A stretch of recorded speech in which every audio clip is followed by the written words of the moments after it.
हम लोग क्लास 12 का मैथ्स पढ़ते हैं, यानी कि चैप्टर 4, इसका नाम है सारणिक, यानी कि इसमें होते हैं डिटरमिनेंट्स। देखिए सारणिक को हम दो ऊर्ध्वाधर लाइन से क्या करते हैं और दिखाते हैं। अब देखिए सारणिक को हम व्यक्त कर सकते हैं डेल्टा से, यानी इसको क्या बोलते हैं डेल्टा या कैपिटल डी से। अब देखिए सारणिक में जो क्षैतिज रेखाएं होती है उनको क्या बोलते हैं, ऐसे उनको बोलते हैं रो या पंक्ति, यानी कि जो क्षैतिज होती है उनको बोलते हैं रो। यानी कि पहली वाली को बोलते हैं R1, दूसरी को R2, तीसरी को R3, ऐसे ही क्रम में चलते हैं। अब देखिए जो ऊर्ध्वाधर होती है, ऊर्ध्वाधर यानी कि इस टाइप में, इनको क्या बोलते हैं कॉलम, यानी कि फर्स्ट को C1, C2, C3, हिंदी में बोलते हैं स्तंभ। हिंदी में स्तंभ, इंग्लिश में कॉलम, यानी कि लिखते हैं C1, C2, C3। देखिए किसी सारणिक में क्षैतिज रेखाएं उसकी क्रम से पहली, दूसरी, तीसरी पंक्तियां कहलाती है, यानी कि R1, R2, R3। उसके बाद ऊर्ध्वाधर रेखाएं उसके क्रम से पहले, दूसरे, तीसरे क्या कहलाते हैं स्तंभ, यानी कि C1, C2, C3 क्या है स्तंभ, जिनको इंग्लिश में बोलते हैं कॉलम। उसके बाद चलते हैं नोट। प्रत्येक सारणिक में पंक्तियों की संख्या बराबर होती है स्तंभों की संख्या, यानी कि जितनी पंक्तियां होती है उतने क्या होते हैं स्तंभ, यानी कि जितनी ऊर्ध्वाधर लाइन होती है और जितनी क्षैतिज लाइन होती है दोनों क्या होती है इक्वल। इसी वजह से प्रत्येक सारणिक का रूप कैसा होता है वर्गाकार, मैट्रिक्स का कैसा था आयताकार। ठीक है, उसके बाद सारणिक में अवयव के चिन्ह पैटर्न। सबसे पहले समझना अवयव क्या चीज। देखिए हमारे पास कोई सारणिक है, उसके अंदर जो नंबर होते हैं यानी उनको क्या बोलते हैं अवयव, इंग्लिश में बोलते हैं एलिमेंट। इंग्लिश में क्या बोलते हैं एलिमेंट। अब देखिए इनका एक पैटर्न होता है, यानी सारणिक में अवयव के चिन्ह पैटर्न एक क्रम होता है alternate, plus minus plus, minus plus minus, plus minus plus, यानी सबसे पहले प्लस, फिर माइनस, फिर प्लस, फिर माइनस, फिर plus minus, plus minus plus, ऐसे होता है। यानी कि एक सारणी का निश्चित मान होता है। निश्चित यानी कि क्या, कोई ना कोई नंबर निकल कर आता है। लिखते हैं सारणी का एक निश्चित मान होता है, एक निश्चित मान होता है।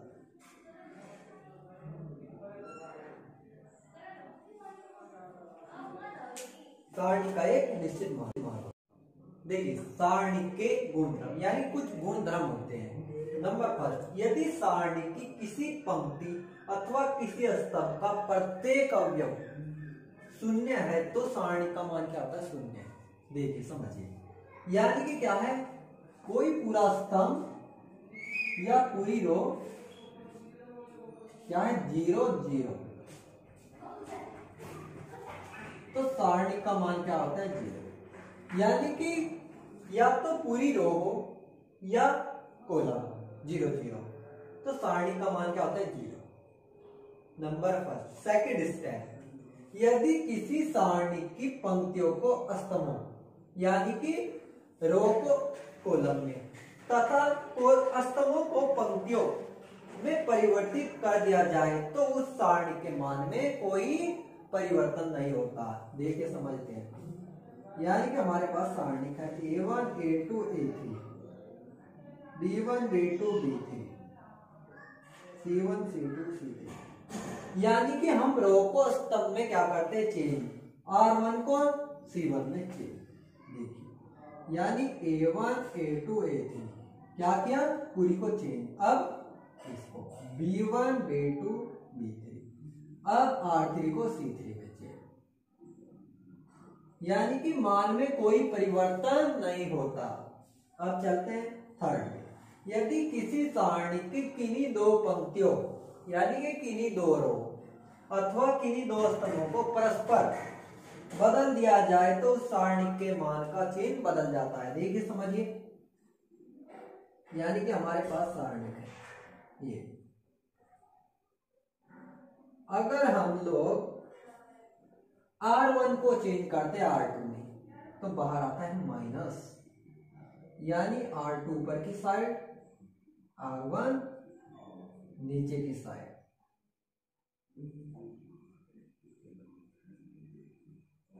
अगर ऐसे ही हम स्तंभ को चेंज करते हैं, यानी कि C1 को C3 के स्थान पर, C3 को C1 के स्थान पर, तो क्या आता है माइनस का चिन्ह, यानी रो को रो में और कॉलम को कॉलम में चेंज करने पर साइन आता है माइनस। अगर हम रो को क्या करते कॉलम में चेंज, कोई साइन नहीं आता, यानी कि मान में कोई परिवर्तन नहीं होता।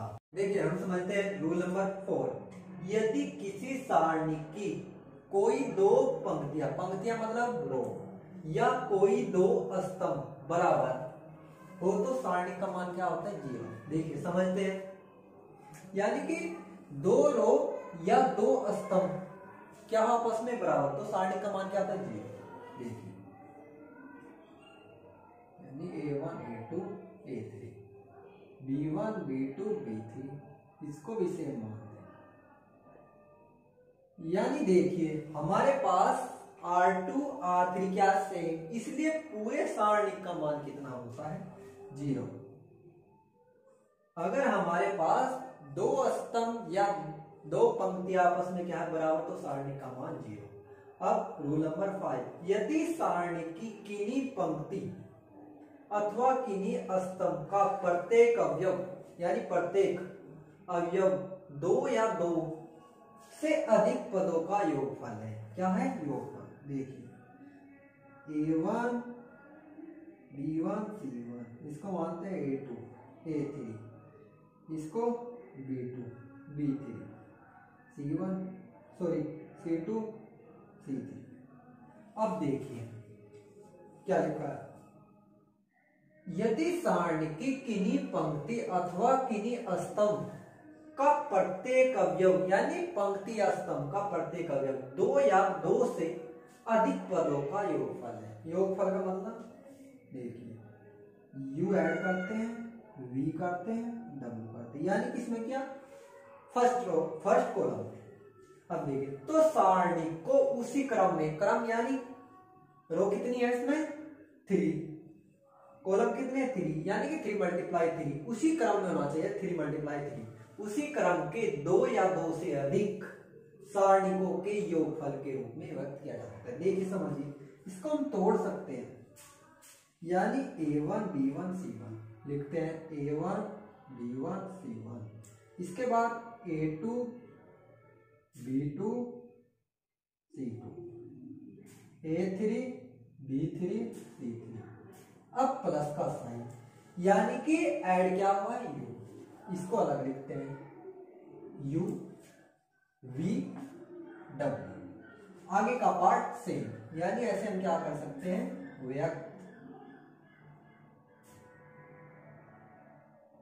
अगर हमारे पास किसी पंक्ति या कॉलम में कुछ चीज ऐड हुई हो, यानी कि प्रत्येक में ऐड हुई हो, तो हम इस प्रकार से क्या कर सकते हैं व्यक्त। इसके बाद नंबर 6, यदि सारणी की किसी पंक्ति अथवा किसी स्तंभ के प्रत्येक अवयव को अचर के, अचर का मतलब जिसका मान चेंज नहीं होता, से गुणा कर दिया जाए तो नए सारणी का मान मूल सारणी यानी पहली सारणी के मान का के गुना होता है। समझते हैं एग्जांपल से, यानी कि हमारे पास सारणी है A1 A2 A3 B1 B2 B3 C1 C2 C3।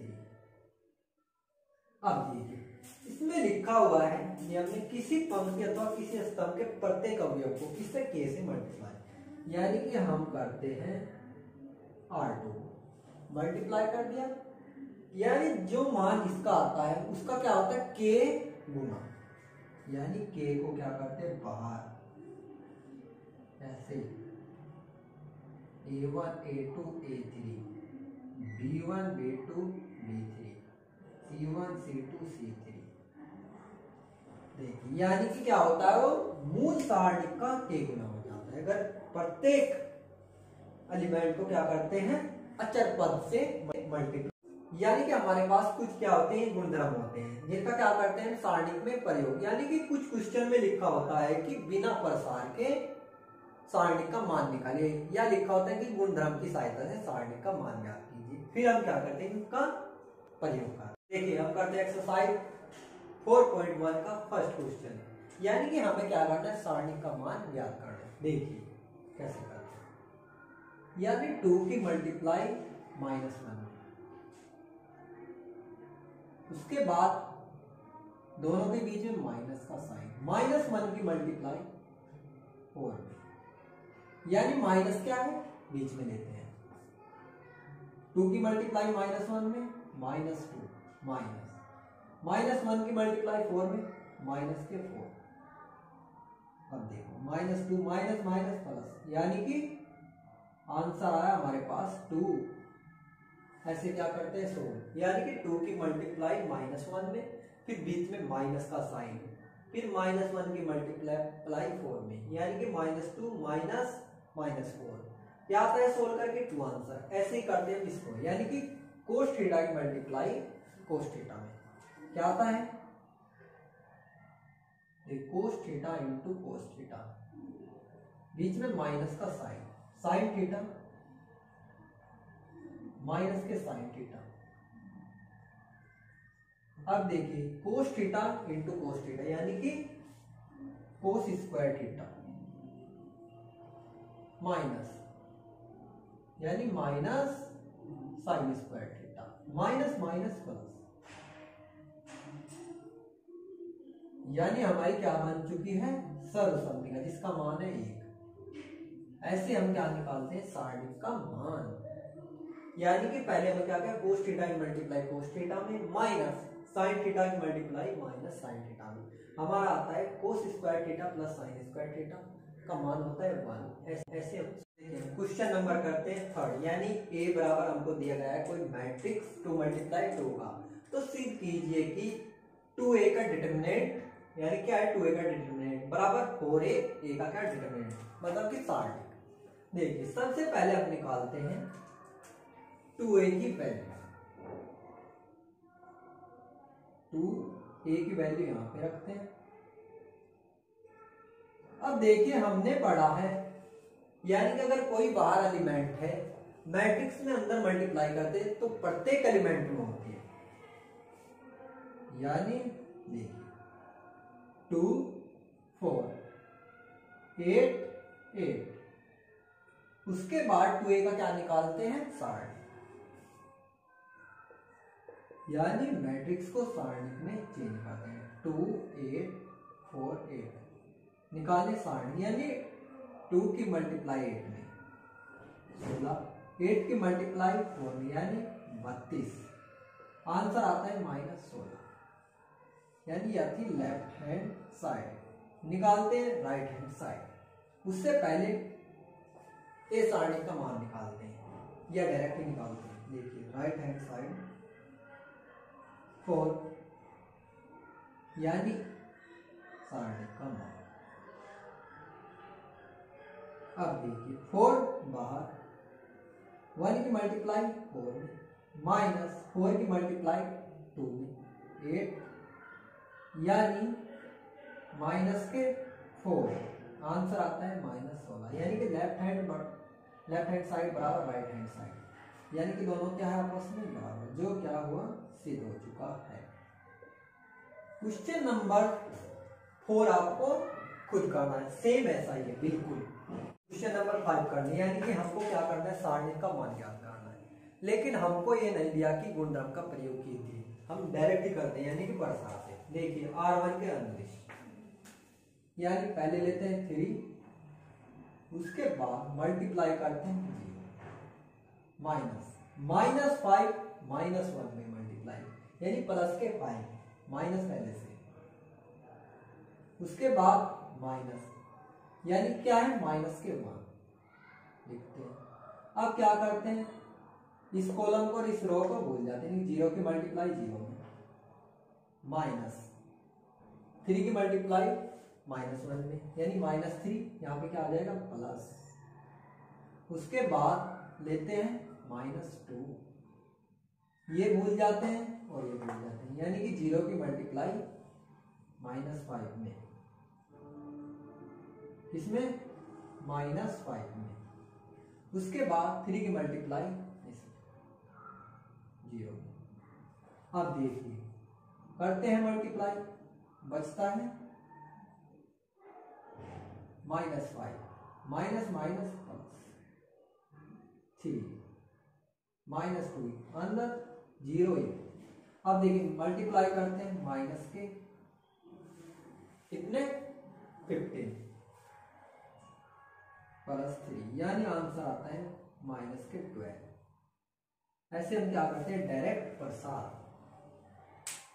अब क्वेश्चन नंबर 2 करते हैं, यानी कि R1 के अनुदिश 3 लेते हैं मल्टीप्लाई, यानी कि इसको और इसको भूल जाते हैं, 1 की मल्टीप्लाई 1 में, 3 की मल्टीप्लाई -2 में, यानी कि -1 पहले से और एक माइनस इसकी, ठीक।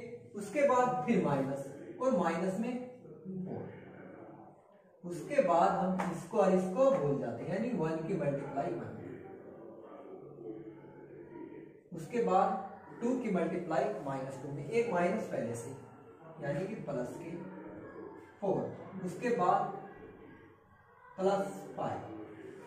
अब देखिए इस कॉलम को और इस रो को भूल जाते हैं, यानी 1 की मल्टीप्लाई 3 माइनस 2 की मल्टीप्लाई 1 2। अब सोल्व करते हैं, 7 माइनस माइनस प्लस 5 प्लस 5 1, 3 की मल्टीप्लाई 7 में, यानी कि 21, 4 की मल्टीप्लाई 5 में 20 प्लस 5। अब 21 में 20 ऐड करते हैं, 41 प्लस 5 46, यानी कि आंसर आता है हमारा 46। देखिए सबसे पहले 3 लेते हैं, 1 की मल्टीप्लाई 1 में, यानी कि क्या करते हैं C1 और R1 को भूल जाते हैं, 1 की मल्टीप्लाई 1 में, 3 की मल्टीप्लाई -2 में, यानी कि -1 पहले से, इस वजह से प्लस, उसके बाद माइनस, फिर है माइनस के 4। अब क्या करते हैं इसको और इसको भूल जाते हैं, यानी 1 की मल्टीप्लाई 1 में, -2 की मल्टीप्लाई -2 में, यानी प्लस के 4, उसके बाद 5, यानी इसको भूल जाते हैं, इसको भूल जाते हैं, 1 की मल्टीप्लाई 3, 2 की मल्टीप्लाई 1 में, यानी -2। अब सोल्व करते हैं, 6 + 1 7, माइनस माइनस प्लस, 4 + 1 5 5, 3 में से 2 गए 1, यानी कि सोल्व करने के बाद आंसर आता है 46। ऐसे हम क्या करते हैं सोल्व। बच्चे पार्ट आपको सोल्व। देखिए क्वेश्चन नंबर 7 करते हैं, यानी कि हमको क्या करना है x की वैल्यू फाइंड करनी है। सबसे पहले हम क्या करते हैं सारणी को दोनों साइड से क्या करते हैं सोल्व करते हैं। देखिए 2 की मल्टीप्लाई करते हैं 1 में, 2 माइनस 5 की मल्टीप्लाई 4 में, यानी कि 20। ऐसे ही इधर मल्टीप्लाई करते हैं 2x², मल्टीप्लाई करते हैं -24, यानी कि बीच में क्या लेते हैं माइनस साइन।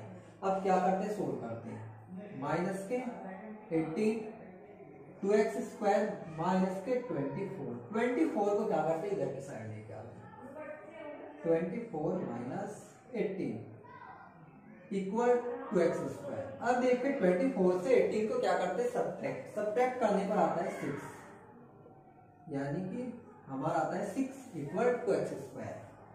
यहां से क्या करते हैं x² बराबर होता है 6/2, 6 को क्या करते हैं 2 से डिवाइड, यानी आंसर 3 आता है, x² इक्वल टू 3। अब क्या करते हैं आंसर आता है हमारा प्लस माइनस के √3, यानी कि सबसे पहले सारणी को क्या करते हैं सोल्व करते हैं। x की वैल्यू को एक साइड, अदर पार्ट को एक साइड, यानी कि अलजेब्रिक एक साइड और न्यूमेरिकल एक साइड। यानी एक्स स्क्वायर बराबर आता है 6/2। क्या करते हैं 6 को 2 से डिवाइड, आता है 3x स्क्वायर बराबर 3, यानी कि x बराबर है प्लस माइनस के √3। बचे पार्ट आप लोगों को करने, यानी कि हमें x की वैल्यू क्या करनी है, फाइंड करनी है। ठीक है, थैंक यू।